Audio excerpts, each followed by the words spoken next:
Grégoire de Trek Eco Survie Aventure.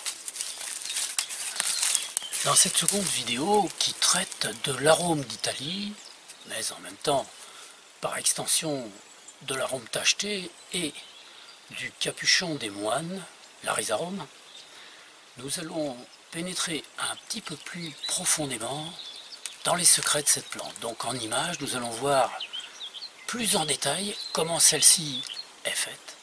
Et dans la deuxième partie de la vidéo, quelque chose qui va sûrement vous intéresser, je vais vous montrer comment, dans les périodes de disette et de famine, les gens se sont nourris grâce à cette plante. Vous allez voir, c'est vraiment intéressant. Allez, je vous laisse regarder la vidéo. L'arôme d'Italie est une plante vivace qu'on trouve facilement dans les milieux humides, les sous-bois et les endroits ombragés. Ils se font très bien avec tous les autres végétaux qui poussent dans ces milieux. Celui-ci fait partie du genre arôme, dont 3 espèces sont très représentatives que sont l'arôme tacheté, l'arôme d'Italie que nous voyons aujourd'hui, et enfin l'arizarome ou capuchon des moines, beaucoup plus petit que les 2 autres. L'arôme d'Italie se rencontre surtout dans le sud-ouest et le centre de la France, ainsi que tout autour du bassin méditerranéen, le nord de l'Afrique, la Turquie, l'Espagne, le Portugal, l'Italie. On rencontre néanmoins des arômes dans presque toute l'Europe, puisqu'il y en a en Belgique, aux Pays-Bas, en Angleterre, en Russie, mais aussi dans une grande partie de l'Amérique du Nord. Autant dire que c'est une plante très répandue. L'arôme d'Italie démarre sa croissance à l'automne. Il fait des fleurs en avril-mai et porte les fruits en été. L'arôme d'Italie se caractérise par des feuilles triangulaires à bout pointu, portées sur un long pétiole qui parfois est plus grand que la dimension des feuilles. Celles-ci peuvent être soit vertes, tachées de blanc, ou bien veinées de lignes blanches comme ici, les feuilles étant dans tous les cas totalement glabres. Ici, une feuille d'arôme tacheté qui démarre sa croissance beaucoup plus tard, au printemps. La plante pousse le plus souvent par petits bouquets de 2 ou 3 tiges. Les feuilles sont enroulées sur elles-mêmes lorsqu'elles démarrent leur croissance, et elles se déploient au fur et à mesure qu'elles grandissent.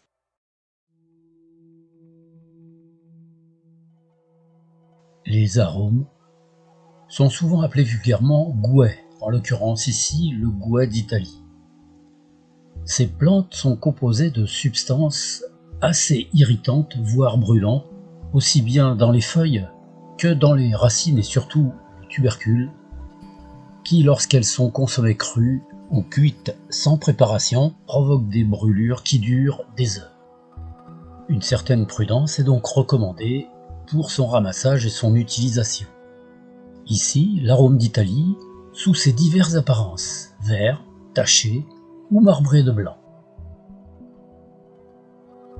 Dans les bois, parmi le lierre, l'arôme d'Italie est très discret, mais présent.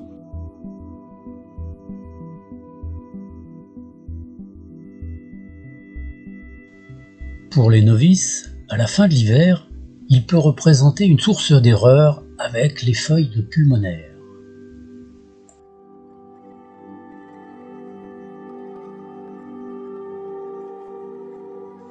C'est à la fin de l'été que l'arôme d'Italie produit ses fruits, portés en grappe en haut d'une tige à une quinzaine de centimètres du sol. Les fruits sont ronds, rouges. Seuls quelques oiseaux et des insectes les consomment. Les gens pensaient auparavant que les vipères s'en servaient pour fabriquer leur venin. La pollinisation de la plante s'effectue de la façon suivante. Celle-ci forme une grande feuille pointue et arrondie qui enveloppe une forme de cylindre qu'on appelle un spadis.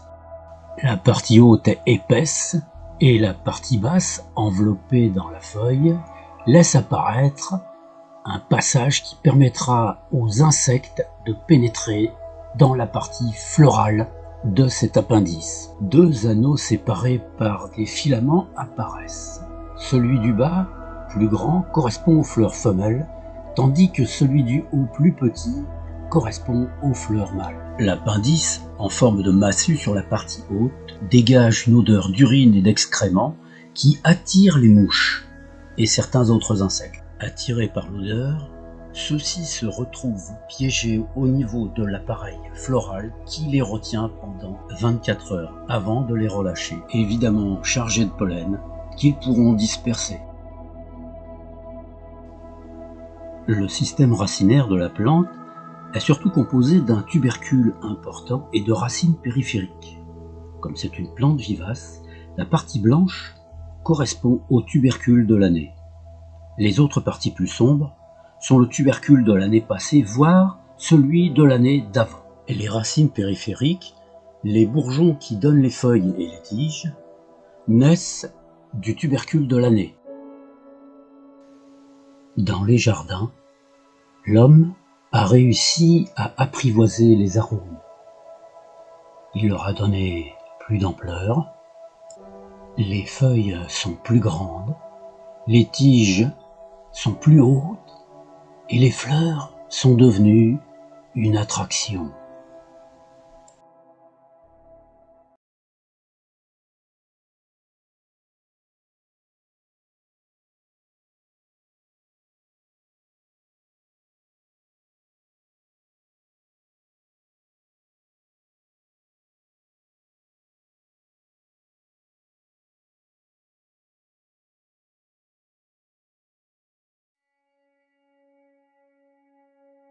Pour cuisiner les tubercules d'arômes tachetés, il faut d'abord les arracher délicatement sans les briser. Vous aurez soin ensuite de les laver soigneusement.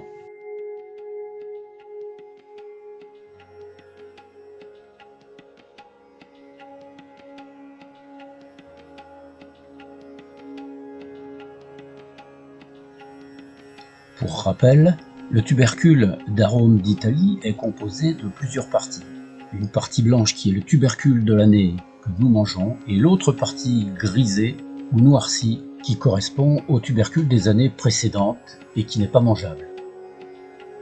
Il faut donc tous les éplucher et ne conserver que les parties utilisables. Ceux qui ont une peau fragile devront mettre des gants car la plante risque de causer une forme d'irritation cutanée. Voilà le tubercule fin prêt à être utilisé.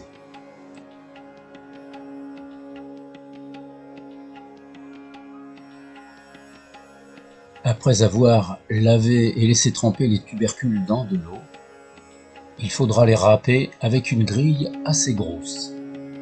On peut toutefois laisser les tubercules entiers et les faire cuire comme tels, mais cela, vous le verrez, empêcherait leur conservation. Le fait de les râper permet de les laver plusieurs fois et de diminuer ainsi leur teneur en substances brûlantes. Une fois râpés, vous pouvez les faire sécher et les conserver autant de temps que vous voudrez pour les utiliser plus tard. Pour les cuire ensuite, mettez-les dans une grande casserole avec beaucoup d'eau.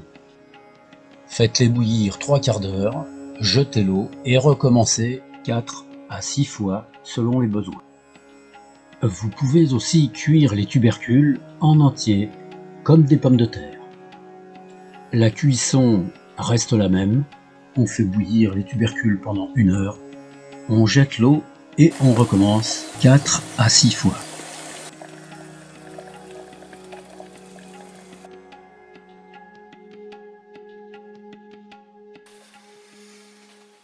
J'ai fini de cuire mes arômes. Donc je vais en prendre une partie et je vais vous donner des explications. Voilà. Je vais vous donner des explications un petit peu sur ce que j'ai fait, parce que ce sont évidemment des plantes un petit peu particulières. Je vais mettre juste un petit peu de beurre là, parce que j'ai envie de mettre.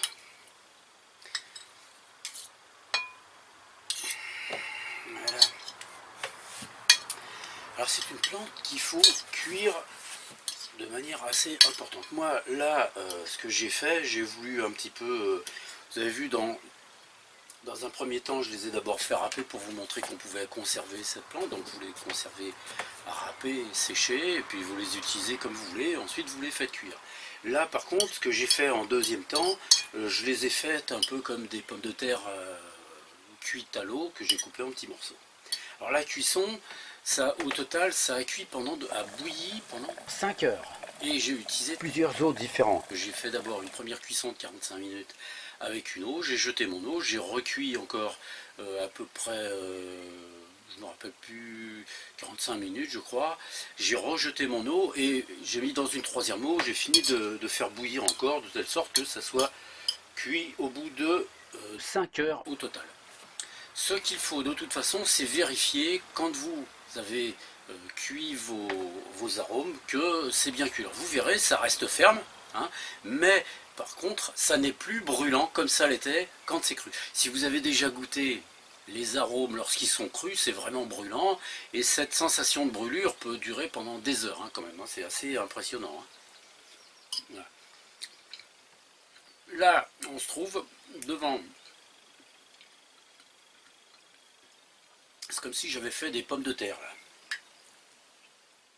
Une autre façon de préparer l'arôme est d'utiliser soit les tubercules en entier cuits, soit d'utiliser les tubercules râpés et séchés que vous aurez réhydratés. Il suffit simplement d'en faire une purée, à laquelle vous rajoutez évidemment de l'eau et du lait. Dans cette deuxième façon de manger les arômes, je les ai aplatis avec ça là. Si vous avez un moulin à légumes, vous pouvez le faire dans le moulin à légumes. Et puis j'ai rajouté, par contre, j'ai rajouté du lait. Donc là, ce que j'ai fait, c'est que j'ai utilisé du lait en poudre, parce que j'ai pas de lait normal, mais ça change rien. Et j'ai fait cuire encore l'ensemble. Alors ça, c'est surtout important, c'est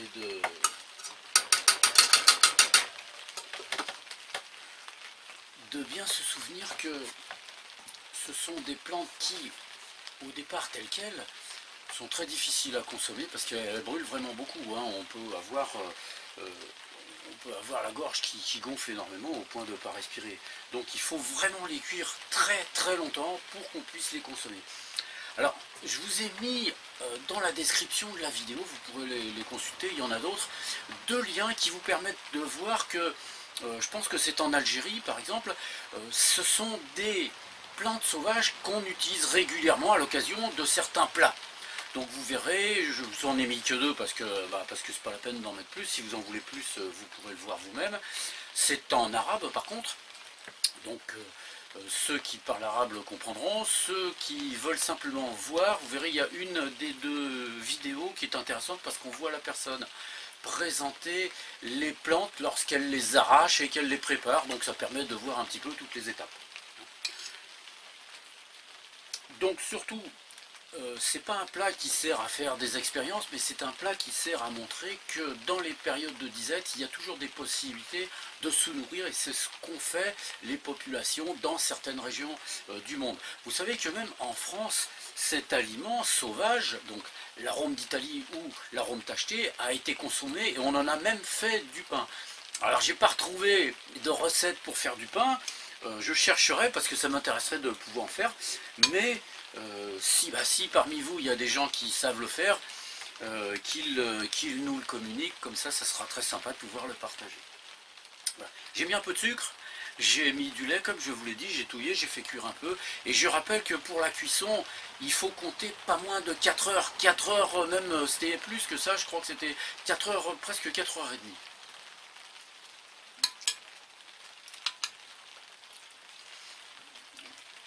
Je vais donner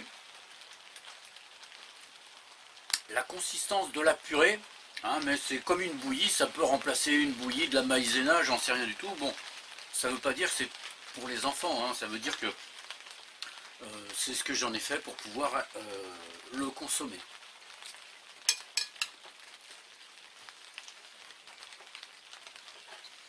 sucré, c'est bon. Hein.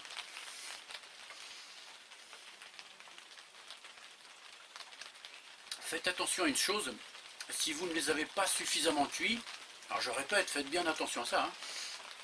Si vous ne les avez pas suffisamment cuits, il peut rester une certaine, comment je vais dire ça, une certaine brûlure lorsqu'on le mange, qui apparaît un petit peu après. Alors évidemment, cette brûlure, elle est relativement faible par rapport à celle qu'on a quand on mange la plante crue ou quand on essaye de la goûter après juste une demi-heure de cuisson, mais on la sent un petit peu derrière. Et je trouve qu'avec le lait, auquel cas, si jamais il en reste un peu, avec le lait, une fois mélangé, ça la dissipe beaucoup. Alors, je voudrais juste dire que j'ai fait plusieurs expériences avec cette plante. Je ne peux pas tout développer à chaque fois dans les vidéos, c'est déjà assez long comme ça. Mais il y a des possibilités. Alors, vous verrez dans les deux vidéos, il me semble me souvenir que les personnes les font cuire à la vapeur, c'est-à-dire dans une couscoussière. Et je crois que c'est mieux que ce que je fais. Hein. Mais moi, comme je cuis avec mon petit réchaud, j'ai pas la possibilité d'utiliser tout ce que je veux. Donc, je le fais dans ce que j'ai. Vous adaptez-le si vous voulez l'essayer, c'est pas une obligation évidemment. Essayez de le faire avec ce que vous avez. En tout cas, je vous invite tous et toutes à la prudence vis-à-vis de ces plantes, mais cela sans oublier que en cas de problème, c'est le genre de plante qu'on peut utiliser car c'est une plante qui est riche en sucre, très riche en sucre.